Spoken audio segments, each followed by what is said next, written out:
usar 12 minutinhos aí para falar sobre o Srimad Bhagavatam, tá bem? Mas se você não puder ficar, é compreensível.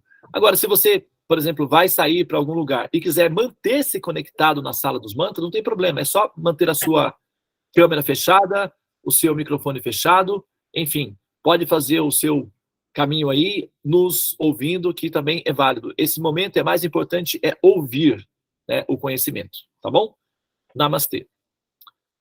Muito bem, então, a gente está aqui, né, no pequeno esboço da vida e dos ensinamentos do Senhor Chaitanya, o pregador do Srimad Bhagavatam. Nós estamos, então, fazendo a leitura do Srimad Bhagavatam, canto 1, né, capítulo 1.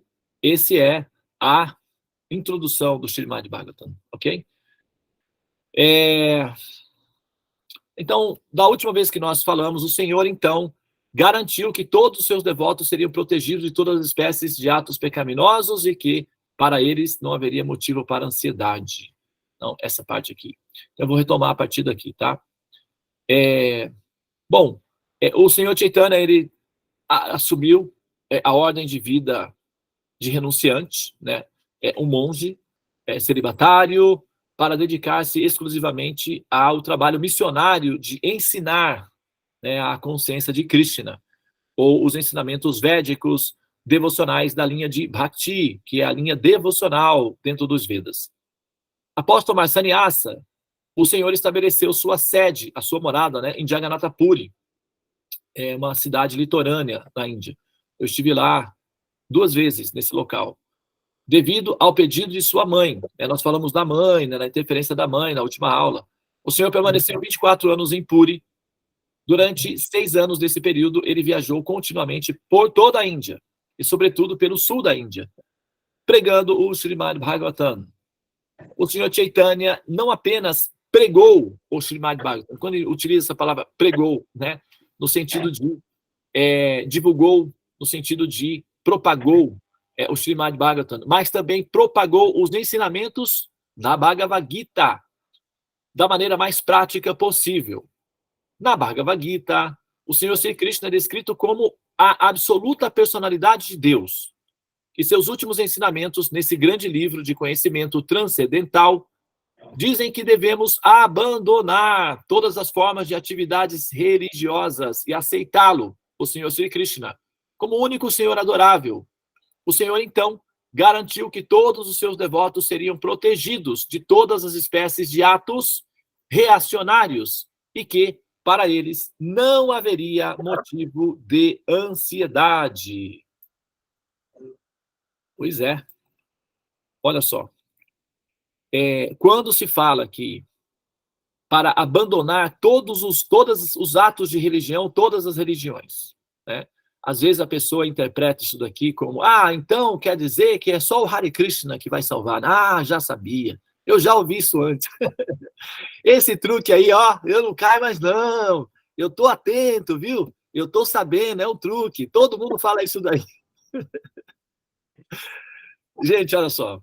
A forma correta de interpretar essa afirmação. Krishna não é ingênuo. Imagina que Krishna, ele não sabia que existia uma variedade incrível de religiões. Então ele vai falar assim, Krishna, ele é o senhor do Dharma, ele é o criador do Dharma. O Dharma tem a função de ser inclusivista.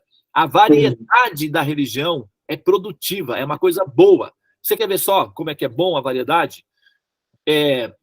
Lembra, quem tem aí um pouquinho mais de tempo aí de estrada rodada aí, sabe que alguns anos atrás não existiam os smartphones, né? A nossa geração atual, eles nem conhecem essa possibilidade, mas teve um tempo que não existia isso daí, telefone celular, smartphone, viu, gente? Tem gente que pegou depois, né, nem sabe que houve um tempo que isso não existiu, mas houve um tempo que isso não existiu. E era assim, para você conseguir falar com um familiar distante, você tinha que ir no orelhão. O orelhão é assim, todo mundo ficava ouvindo a sua conversa. Porque quando fazia uma fila, você ficava debaixo do orelhão, mas você tinha que falar mal, a pessoa tinha que falar mal da irmã, por exemplo, para a mãe. A fila era um Big Brother, que você não conseguia, não tinha aquele prazer de fazer a fofoca da família, não tem que falar baixinho, mas a fofoca da família é gostoso extravasar, falar mesmo. E tinha gente que não estava nem aí, que fazia isso mesmo. E tal. Então, o orelhão era sempre um centro terapêutico, que as pessoas iam para conhecer as histórias da vida dos demais.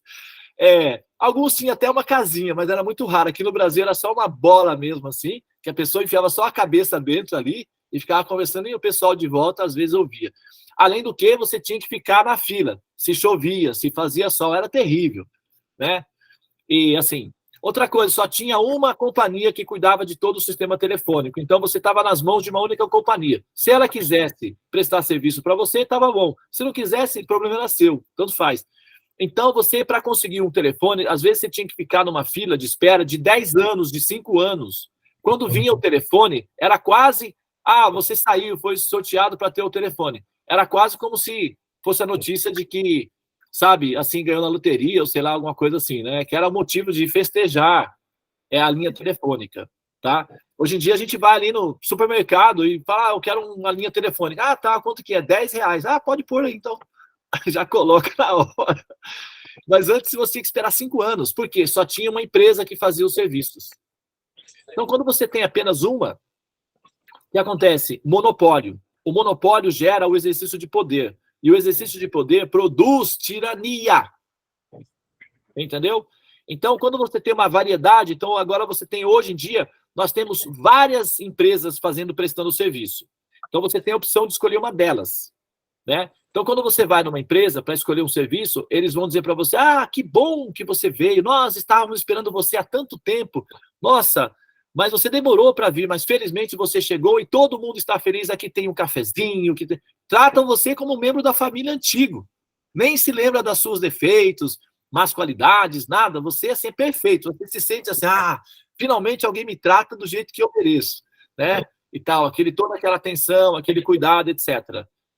Mas isso por quê? Essa empresa quer que você fique com ela, não quer que você fique com a outra empresa, né? Tem uma música aí que fala, liga para mim, chora para mim, mas não liga para ele. Tem uma música assim? Tem, né? Que fala, liga para mim, fala comigo e tal. As empresas falam, não, fica com a gente, vem com a gente, fica com a gente, olha, a gente vai te receber, vamos te acolher, vamos te cuidar.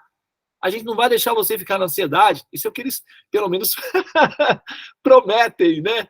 Que é o que nos seduz. Olha só, é isso mesmo, é isso que eu quero, é com você que eu vou. Depois, mas você falou que é igual o relacionamento.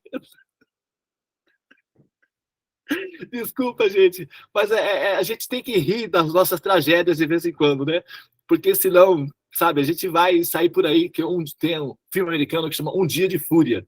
O cara ficou vivendo tantas essas experiências frustrantes que um dia ele saiu enfurecido, né, na cidade. Mas a gente não vai fazer isso, né? Então, a melhor maneira é rir das nossas tragédias. Mas o que acontece, o que eu quero dizer com isso é que a variedade é a mãe do prazer. Então, quando você tem uma variedade, você tem uma competitividade, a competitividade é bom, porque as empresas vão querer prestar melhor serviço, mais atendimento, melhor qualidade, e assim todos progridem. Isso é parte da inteligência administrativa. Deve haver variedade. Por que o capitalismo teve sucesso no mundo e o comunismo fracassou, praticamente, em termos práticos?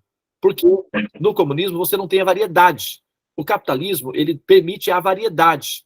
Então, as pessoas gostam de variedade, então elas querem a variedade. E a variedade gera a competitividade saudável, porque as pessoas querem fazer bem feito. Então, agora imagina você que Krishna, a suprema personalidade de Deus, vai dizer para você o seguinte, abandona todas as religiões e fica unicamente comigo. O que ele está fazendo? Eliminando as variedades. Isso não seria inteligente do ponto de vista pragmático. Então, qual seria a maneira correta de entender essa afirmação? É que nós, quando praticamos a religião, ou quando... Acho que tem um telefone aberto, Tula-se. Dá uma olhadinha, por favor. Estou sentindo uma microfonia aqui. Acho que é o telefone do... Deixa eu ver aqui. O Francisco está aberto. O telefone do Francisco. Francisco, né? Muito bem. Acho que agora tudo bem. Então, olha só. Quando nós praticamos a religião, prestem atenção o que nós fazemos. Nós terceirizamos para a religião a responsabilidade da nossa evolução. Vocês já perceberam isso? Que truque? Nós somos muito espertos. Porque, veja bem, basta rezar e entregar para Deus o problema. E aí ele vai ser o nosso servo. Que maravilha, ó, que coisa boa. Já pensou? Alguém fazendo por nós o nosso dever de casa, a nossa, sabe? E isso, nós já temos essa tendência ao comodismo, né? À acomodação, à letargia. E quando nós, então, encontramos uma maneira de formalizar isso, aí fica definitivo a questão, né? O nosso hábito é praticar a religião e transferir para a religião a responsabilidade da nossa evolução. E dá errado. Tem uma parte do processo da evolução que não tem nada a ver com Deus. Absolutamente nada a ver com Deus. É um problema exclusivamente nosso. Nós é que temos que dar conta do recado. Entende? E não adianta rezar, plantar bananeira, sabe, subornar com dízimo, com dinheiro, com nada funciona. Tem a ver apenas, única e exclusivamente com a pessoa. Reforma de caráter. Não tem a ver com Deus, tem a ver com a pessoa. Honestidade. Não tem a ver com Deus, tem a ver com a pessoa. Entende? Às vezes nós atuamos, agimos de maneira desonesta ou infiel ou impura, e depois nós vamos a Deus, mas você que está aí, está vendo tudo e fica aí parado e não faz nada, me ajuda. Quer dizer, o cara vai, a pessoa vai, apronta, e depois transfere a responsabilidade para Deus fazer. Não. Você pode, o que a gente deve fazer é apresentar os nossos problemas, como a gente faz na Torre dos Mantras, porém, a reforma do caráter é uma responsabilidade nossa, é um trabalho cooperativo. A nossa parte é a nossa reforma íntima. Sem reforma íntima, sem reforma de caráter, não importa. Você pode ter a melhor religião do mundo. Você pode ter os melhores mestres. Sem reforma íntima, você continua infeliz. Você vai continuar na ansiedade. Você vai continuar insatisfeita, intolerante, não resiliente, irritada e frustrada com a existência. Por quê? Tem a parte em que a reforma do caráter é exclusivamente pessoal, não tem a ver com Deus. Essa parte é nossa. Tá? Então, quando o Krishna fala abandone as variedades de religião, ele está dizendo abandona seus truques, meu amigo. Não rola comigo, não cola. Acorda, criatura. Abandona esse truque, esse comodismo, essa esperteza. Eu sou uma pessoa. E eu sou capaz de entender os seus truques. Você está achando que você pode me enganar com rezas? Então você está achando que eu sou uma pessoa narcisista, que estou interessado em que você reze para mim. Eu não tenho interesse que você reze para mim. Eu não preciso das suas rezas. Vamos conversar sinceramente como amigos. Eu tenho capacidade de ser um amigo, eu posso te ajudar, mas, poxa, olha para mim, eu existo. Não adianta você ficar terceirizando os seus problemas para mim. Enquanto você continua fazendo os seus truques individualmente, não é assim que funciona. Abandona isso daí, vai, meu amigo. Se esforça um pouquinho, me ajuda a te ajudar, por favor. É isso. Então o Hare Krishna falou para abandonar a religião e tal. Então já sabia, olha lá, tá vendo o Hare Krishna lá, ó. Olha lá, ó, querendo dar uma despertinha, querendo ser a única. Eu vou aqui, ó, desse caminho. Não tem nada a ver com isso. Tá? Não é essa a interpretação. A evolução ela é possível em qualquer sistema de sistema de religião. Mas em qualquer sistema de religião que você for cínico, não estou dizendo vocês aqui da sala, pelo amor de Deus, tá? Estou falando é um conceito geral, gente. Mas o Devananda tá... Não. Isso é geral, é uma análise geral. Sempre que nós formos cínicos na nossa relação com Deus, sempre que nós formos espertinhos, sempre que nós quisermos fazer truques na nossa relação, ele é uma pessoa, gente, esquece, ele é uma pessoa inteligente, ele não é uma pessoa assim, lesa, que não entende as coisas. Assim como a gente sabe que tem que ser honesto nas nossas relações pessoais com o filho, com o pai, com a mãe, com a esposa, ele é uma pessoa, ele entende relacionamentos.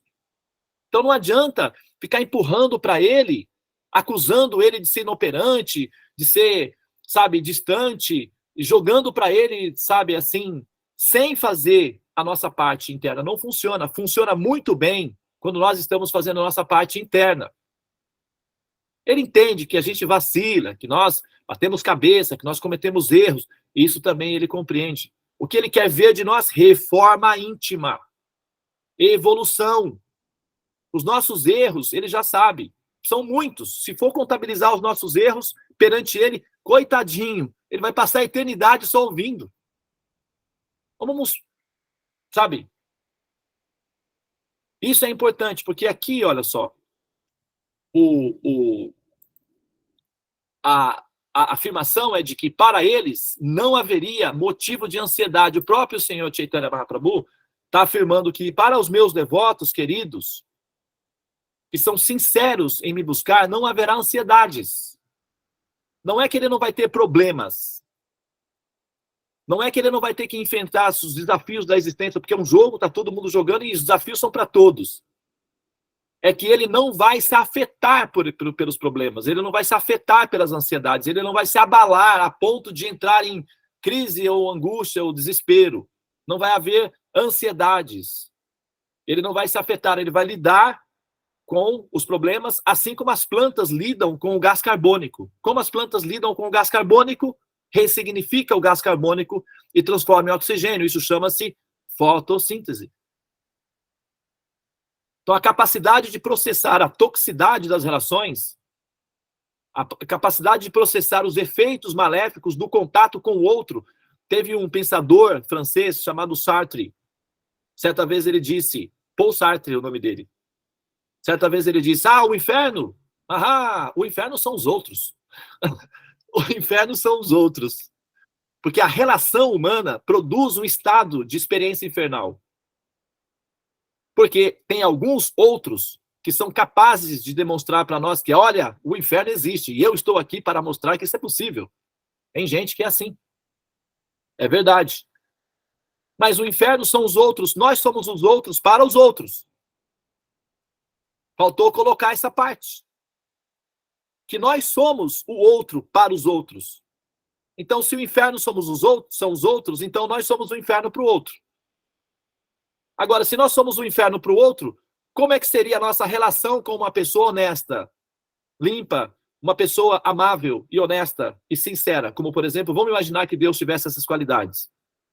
Vamos supor que ele tivesse essas qualidades, que fosse uma pessoa gentil, inteligente, honesta, amorosa e um amigo verdadeiro. O nosso comportamento perante essa pessoa, será que seria bom para essa pessoa que nós fôssemos amigo dela? Seria bom para essa pessoa nos ter perto dela? Nós queremos, Deus, quero você, mas seria bom para ele isso? A gente não pensa nele, né? Nós não temos nenhuma compaixão dele. A gente não pensa em nenhum momento se isso é bom para ele. A gente só pensa em nós. É bom para mim, então venha. Venha, Senhor, na minha vida. Venha, meu Deus. É assim que as pessoas fazem. Mas a gente esquece de pensar, mas vem cá, e se ele vier? É bom para ele isso? Qual seria... Teria algum benefício para ele? Eu teria algo de bom para fazer a vida dele um pouco melhor, ou seja, para ele ser mais feliz do que ele já é, ou pelo menos para que ele se sinta confortável com a minha existência, a minha presença? Então não há ansiedades para os devotos queridos do Senhor, aqueles que abandonam as mazelas, os truques, o cinismo da religião. Tá? E vivem uma relação orgânica real, pessoal, verdadeira, fazendo constantemente a reforma íntima, a purificação, a limpeza do coração. Tá? Então, quando ele diz abandone todas as variedades de religião, ele não está dizendo para você abandonar a sua religião. Krishna era inteligente. O sistema védico é uma... Gente, vocês não imaginam a quantidade de religiões que o hinduísmo pratica. São religiões tão antagônicas uma das outras. E assim, às vezes você vai numa cidade que tem um ashram aqui e tem um ashram coladinho. Você entra num, o sistema filosófico é uma realidade. Você entra no outro, é outra realidade totalmente diferente. E convivem de uma maneira harmônica. É um paradoxo, assim, chocante. E aí o hinduísmo é tudo isso. Imagina Krishna falando para as pessoas, parem com tudo e olhem só para mim. Ele não seria ingênuo a esse ponto. Entende?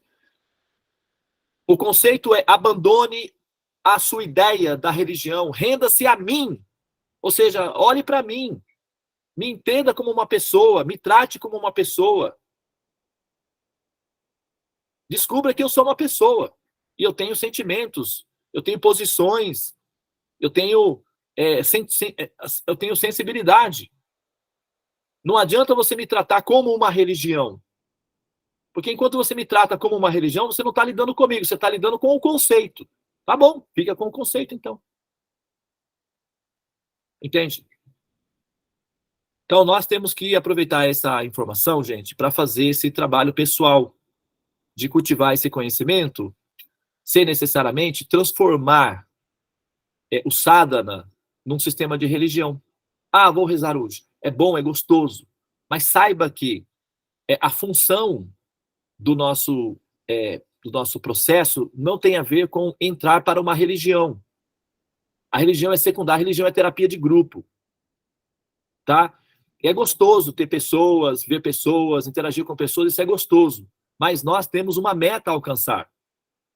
E essa meta é a realização do Supremo. Para isso, a gente precisa conhecer essa pessoa, olhar para essa pessoa como pessoa.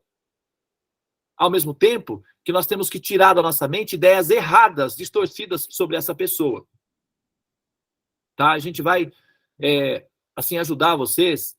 Vamos apresentar em breve a nossa explicação de Deus, que é a explicação védica para o Senhor Supremo, do ponto de vista védico.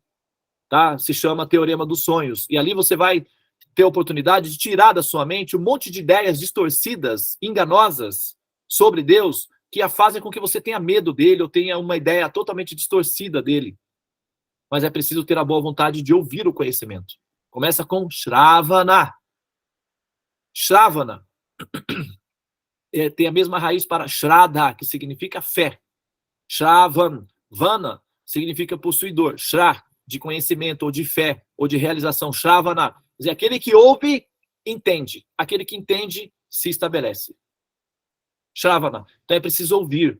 Ah, mas Devananda, você é prolixo, você fala demais. Sim, falo mesmo. E vou continuar falando, até que você entenda. Ou então, né, você não sabe, tem... Bom, aí é com você, né? Eu vou falar, eu vou continuar falando. Eu não tenho outra coisa para você. O que eu vou fazer? Entende? A gente faz o que pode, mas tem uma hora que tem que falar, porque saco vazio não para em pé. Então, essa é a minha parte né, assim, na roça, vamos dizer, né? Cada um vai lá, planta, coloca, outro vai, rega, outro colhe, outro, né? Tal. Eu tenho a minha parte também. Eu tenho que fazer a minha parte, porque senão depois, olha o tamanho da minha orelha, ó. Já vem com essa orelhona aqui desse tamanho, você acha que é por quê? Que é para eu não esquecer que, ó, meu amigo, ou você faz o que tem que fazer, depois... Aí, entende? Ou você faz o que você tem que fazer direito, porque tá todo mundo de olho em você aí, faz direito. Não, eu tô bem, eu vou fazer direito, eu vou fazer sim. Vou fazer o melhor que eu posso, porque ter a orelha desse tamanho me deu uma ideia exata do que tem que ser feito. Ouvir. Ouvir, e depois que você ouve, claro, você aprende que também outras pessoas precisam ouvir. Infelizmente, tá? A vantagem para vocês é que vocês não precisam ter umas orelhas desse tamanho, né? Vocês podem ter orelhinha bonitinha, fofinha, pequenininha aí, porque eu já tenho a grande, então vocês ficam liberados. É só ouvir. Se vocês não ouvirem, vão nascer na próxima vida com a orelha desse tamanho, aí eu quero ver. Passar pelos bullies de criança, o tamanho da orelha dele. E a minha mãe, mães, né, pobrezinha, mães, sabe como é que é? Mães, às vezes não tem noção, né? E a minha mãe raspava a minha cabeça e deixava só um topetezinho aqui na frente. A minha orelha desse tamanho, ela achava bonitinho aquela coisinha fofa. Parecia um bichinho de estimação dela. E depois soltava aquela criaturinha, assim, andando. Imagina que festa que não era para as outras. Ah, olha ele lá, olha lá.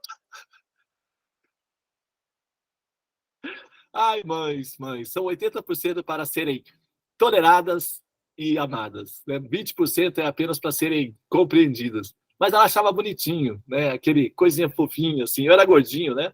Então ela raspava a minha cabeça, deixava um topetezinho assim, e aquela orelha desse tamanho, eu ficava vermelho. As crianças, mas você, como é que foi que isso foi acontecer? Queriam entender como é que foi que aconteceu, o que aconteceu com a minha orelha. E aí inventavam várias teorias. A sua puxou, não foi o quê, na hora que nasceu. Era uma confusão, mas vocês não precisam passar por isso, tá, gente? É só ouvir o conhecimento para evitar esse nascimento aí, tá? É, a vida é dura. Mas olha aqui, ó, sobrevivi e agora estou aqui bem disfarçadinho, ninguém está percebendo, mas de vez em quando só que eu tenho que mostrar para... É dito que os sábios não devem falar das suas tragédias do passado, né? É verdade. Então, mas nesse caso, para alertá-los do perigo que vocês correm de evitarem ouvir os conhecimentos, tá? Bom, gente, brincadeiras à parte, eu acho que, né, o recado foi dado. Agora são 8 horas, 9 horas e 14 minutos, tá? Vamos encerrar aqui. É aquilo, né? A gente precisa ressignificar as nossas tragédias. Então, rir das nossas mazelas, rir das nossas, né? E procurar sermos pessoas honestas perante o Senhor Supremo. Então, vamos aprender a como fazer isso.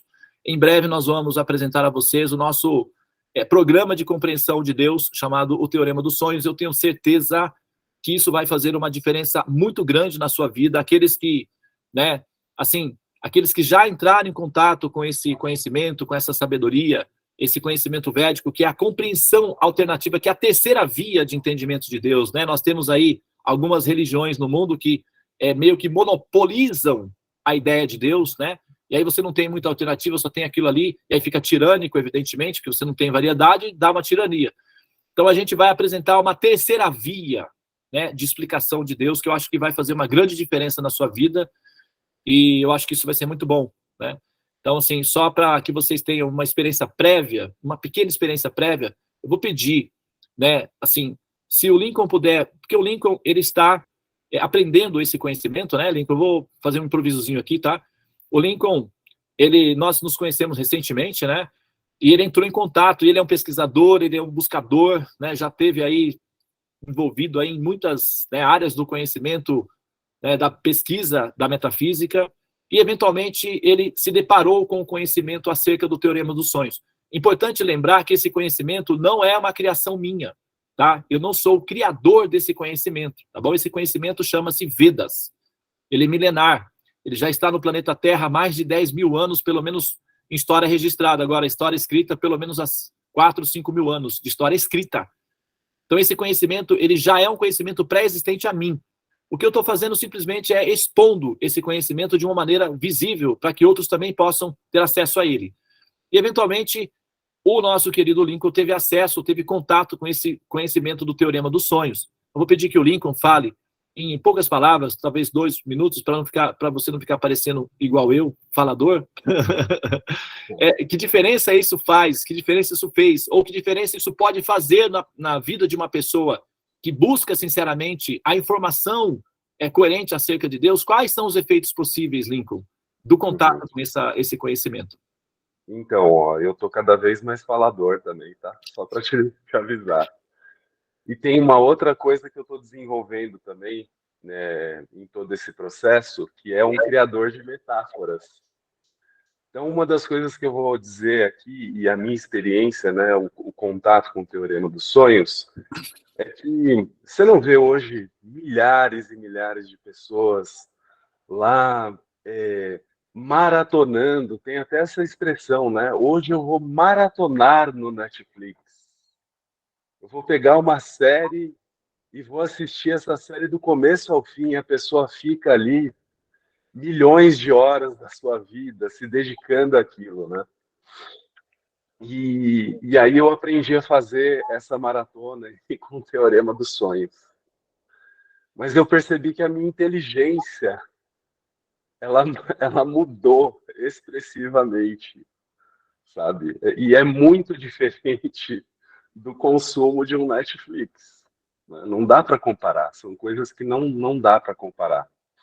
E aí a visão que eu tinha sobre Deus e tudo isso, né, são coisas que é como se fosse um lago com a água toda turva, e aí esse contato maravilhoso, lindo com o Teorema dos Sonhos, a água vai ficando cristalina, sabe, transparente. Você vai conseguindo ver lá o fundo e vai vendo e vai vendo. E eu, assim, acredito bastante que eu vou conseguir ver lá esse o fundo desse lago. Acho que eu estou indo nessa direção aí, está cada vez mais próximo. Então, a gente... Deu para entender? Com certeza. Muito obrigado. Tá? Então, pessoal, olha, para uma pessoa de boa vontade, que deseja sinceramente compreender a natureza, a mente e os motivos da existência desse ser criador, esse idealizador, essa pessoa, Deus, para uma pessoa assim, o teorema dos sonhos, ela funciona como, ela produz esse êxtase, esse interesse, né, essa voracidade por saber mais, sabe? E aos poucos, como ele disse, né, como o apóstolo Paulo disse certa vez isso, ele disse, então é assim, agora eu já entendi, agora eu estou vendo tudo embaçado, é como olhar num espelho sujo, mas vai chegar o momento em que vai ficar tudo limpo e eu vou ver claramente, eu sinto, eu tenho essa intuição de que isso vai acontecer em algum momento. O apóstolo Paulo disse isso. Então, quando a gente está, assim, saboreando o conhecimento védico através, né, do teorema dos sonhos, que é o conceito védico para Maya, ou a simulação, nós vamos conseguindo enxergar claramente, como o Lincoln falou ali, o contexto, o mosaico, e vai ficando cada vez mais claro, as peças vão fazendo cada vez mais sentido. Quem já fez o mapa astral comigo sabe que quando você vai entendendo o mapa, né, as pecinhas vão, nossa, como isso faz sentido, né? Quem já passou pelo mapa védico tem essa experiência, né? Nossa, mas isso faz todo sentido. Agora sim eu entendo por que isso estava acontecendo comigo. Massa, mamma mia. O que é que eu não fiquei sabendo disso antes? Né? Dá essa realização, né? Mas é assim, com esse conhecimento, as peças vão se encaixando. Nossa, isso faz sentido.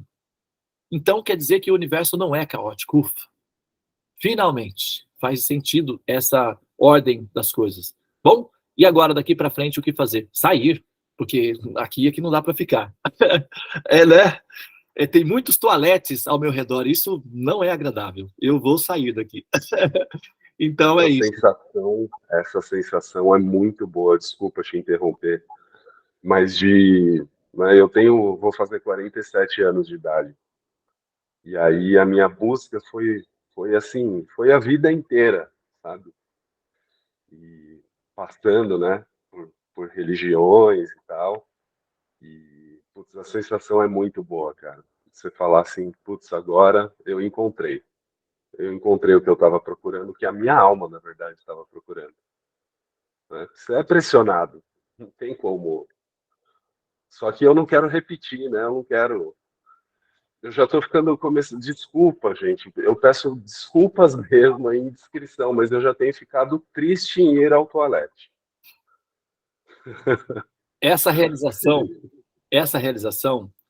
o que a gente quer dizer com essa expressão? Essa expressão, viver essa experiência de ter um corpo que produz resíduos não é o destino para nós almas. Isso é crepuscular, é uma fase que tem que ser passada rápida. Não é a alma, nós estamos destinados, nós podemos trocar de corpos, não sei, vocês sabem disso, nós podemos trocar de corpos. Os corpos, eles são simulações que se dissolvem. Então, os corpos podem ser trocados. O universo produz vários tipos de corpos, tá? O corpo humano, ele é rudimentar, ele é um plágio, é como se fosse uma imitação, entendeu? Então, ele dá defeito muito fácil. Existem corpos de qualidade superior que não produz resíduos. É muito mais confortável, muito mais compatível com a natureza sublime da alma. Então, quando a gente passa a olhar bem esse mundo, quando os sábios falam as misérias desse mundo, então a gente passa a perceber que a nossa condição de existência não é assim tão superior quanto a gente supõe. E a prova disso é que o nosso corpo produz resíduos. Isso identifica a qualidade de jogadores que nós estamos. Isso não é legal. A gente tem que superar essa fase difícil, tá? Nós não vamos, assim, entrar muito em detalhe nesse tema, mas é bom saber que isso incomoda aqueles que descobriram que isso não é legal. Enquanto você não se importa com isso, significa que a situação ainda está complicada. Mas quando você percebe que, vem cá, isso daqui não está legal, e aí você quer ascender, entende? Então é isso, gente. É só entender que não está legal e que é possível ascender, e nós temos que ascender. E qual é o método para ascender? Bom, nós estamos apresentando, né, o Mahamantra, o conhecimento védico, Bhakti Yoga, serviço devocional feito por pureza de amor ao Supremo e compreensão desse ser, para que a relação seja boa, tanto para ele quanto para nós. Não pode ser só para nós, tem que ser das duas partes, tá? Isso é inclusivista, porque o amor é inclusivista, ele não é, separatista. Então, no processo de amar, a pessoa Deus tem que estar incluída. Não adianta usar essa pessoa para propósitos egoístas. É preciso incluir essa pessoa como pessoa. Bom, gente, eu acho que tá bom por hoje, né? Nós precisamos, então, nos retirar e dar sequência às nossas vidas. Namastê. Hare Krishna, Krishna Krishna, Hare Hare. Hare Rama, Rama Rama, Hare Hare. Tenham um bom dia para todos. Namastê. O último recado. Amanhã, as cerimônias de fogo dessa semana foram todas feitas na Índia, tá? Por conta dos exames que eu estou fazendo, tal. Em breve, a doutora Ivana vai fazer para vocês o relatório do boletim da minha questão de saúde. Ela vai dar uma explicação para vocês aí, tá bom? Eu ainda continuo fazendo exames. Essa semana agora que vem ainda vou fazer mais alguns exames. Já foram feitos alguns, né? Um exame importante foi feito, o relatório está com ela, depois ela vou combinar com ela de ela fazer uma explicação da minha questão da minha saúde, tá? Mas ainda tem alguns exames para serem feitos. Então, as cerimônias védicas dessa semana foram todas realizadas na Índia, pelo sacerdote na Índia. Então, eu vou fazer uma cerimônia que eu vou reunir todos os mapas dos tratamentos dessa semana. Vai ser feito amanhã, no domingo. Eu ia fazer hoje, mas eu vou transferir para amanhã, para dar a facilidade para que mais pessoas possam entrar no link e assistir online a cerimônia, tá? Eu vou mandar Fiquem atentos, porque eu vou mandar o link, eu vou mandar o chamado, o convite, o horário, que eu ainda vou definir amanhã. Possivelmente, vai ser logo pela manhã, às 10 da manhã. Então, fiquem atentos, mas entre 10 e 12 da manhã, com certeza vai ser, tá?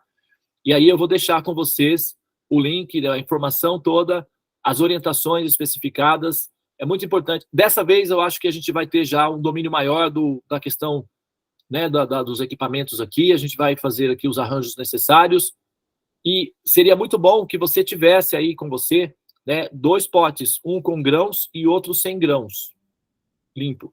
Para que você, na hora que nós falamos o mantra Swaha, você deposite os grãozinhos ali no seu recipiente e depois esses grãos podem ser cozidos pacificamente para que os membros familiares possam comer e assim purificarem-se nos mantras auspiciosos que exaltam a maravilha do coração e das qualidades divinas do Senhor Supremo.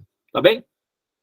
Muito bem. Então, senhoras e senhores, ter saudades até que é bom.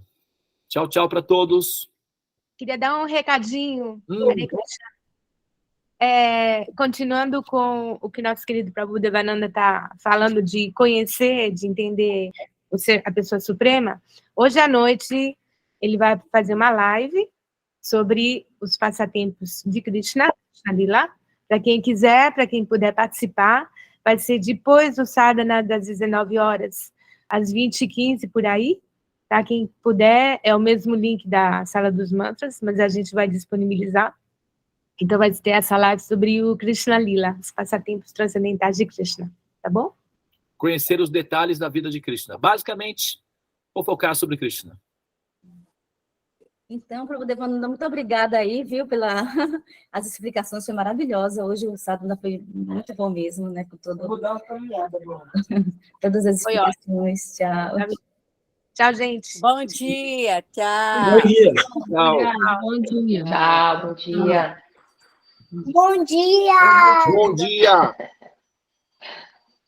Sabe quem é ele? Não. Devananda. Tudo bem? Tudo bom? Bacana.